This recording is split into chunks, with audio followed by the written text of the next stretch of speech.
C5 app download ചെയ്യൂ. കാണൂ മുഴുവൻ എപ്പിസോഡുകളും സൗജന്യമായി.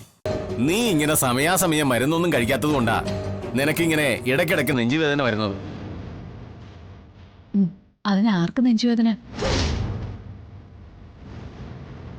അപ്പൊ നീ കാണിച്ചതൊക്കെ അതൊക്കെ ഒരു അഭിനയല്ലേ കൃഷ്ണകുടി ചേട്ടാ? അമ്പടി ഭയങ്കര, നീ എന്നെ കൂടെ പറ്റിച്ചു കളഞ്ഞല്ലോ. ഞാനിപ്പോ അങ്ങനെ കാണിച്ചില്ലായിരുന്നെങ്കി അവൻ പിന്നെ ആ മൂശേട്ടെ ഈ വീട്ടിലേക്ക് എഴുന്നള്ളിച്ചേനെ.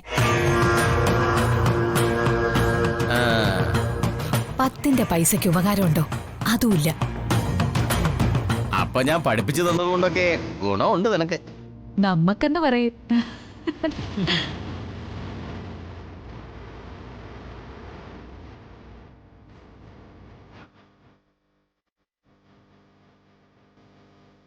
കൃഷ്ണകുടി ചേട്ടാ, ഈ അമ്മമാരുടെ ഹൃദയമാ മക്കളുടെ കാമുകിമാർക്കും ഭാര്യമാർക്കും എതിരെയുള്ള പ്രധാന ആയുധം. വേണ്ട സമയത്ത് വേണ്ട പോലെ ഉപയോഗിക്കാൻ അറിയാമെങ്കിൽ മക്കള് പിടിവിട്ട് എങ്ങോട്ടും പോവില്ല.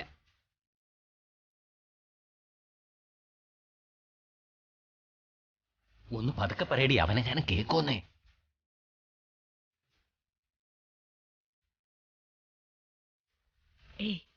അവന് ഏതെങ്കിലും പുസ്തകത്തില് തല പൂഴ്ത്തിയിരിക്കുമായിരിക്കും.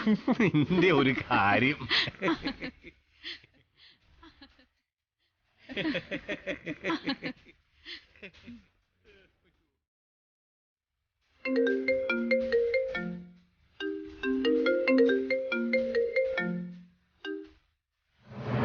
ഹലോ രാജീവ് സർ, ഞാൻ ശ്യാമയാ, ശാരദമ്മയുടെ ഇളയ മോള്. എന്താ ശ്യാമേ? അമ്മ വല്യേച്ചിയെ വീട്ടിലേക്ക് കൂട്ടിക്കൊണ്ടുവന്നതാ.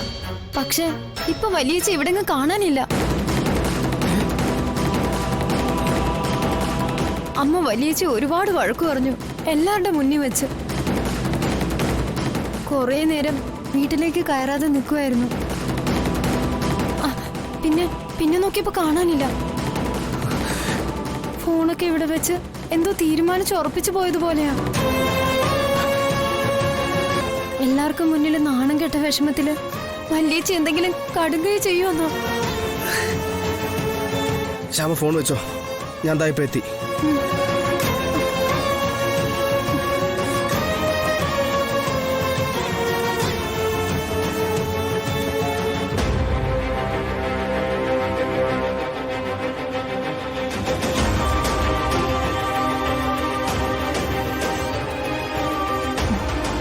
ഇല്ലെങ്കിൽ അവൻ പിന്നെയും ആ മൂശേട്ടയ്ക്ക് പിന്നാലെ പോയേനെ.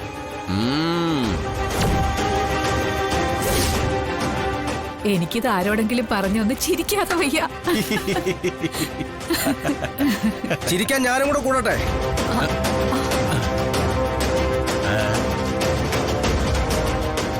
രാജീവേ, അമ്മ പറഞ്ഞ എല്ലാം ഞാൻ കേട്ടമ്മേ. എനിക്ക് ശരിക്കും അപ്പം നെഞ്ചുവേദന വന്നതാടാ. ഞാനൊന്ന് തമാശക്ക് പറഞ്ഞതേ ഉള്ളൂ. മറ്റുള്ളവരുടെ ജീവിതം വെച്ചിട്ടാണോ അമ്മേ അമ്മയുടെ തമാശ? ശാരദാമ്മയുടെ വീട്ടിൽ നിന്ന് മനസ്സ് നൊന്തൊരു പെൺകുട്ടി ഇറങ്ങി പോയിട്ടുണ്ട്. ജീവിതത്തിലെ സകല പ്രതീക്ഷകൾ നശിച്ച അവൾ ഇറങ്ങി പോയിരിക്കുന്നത്.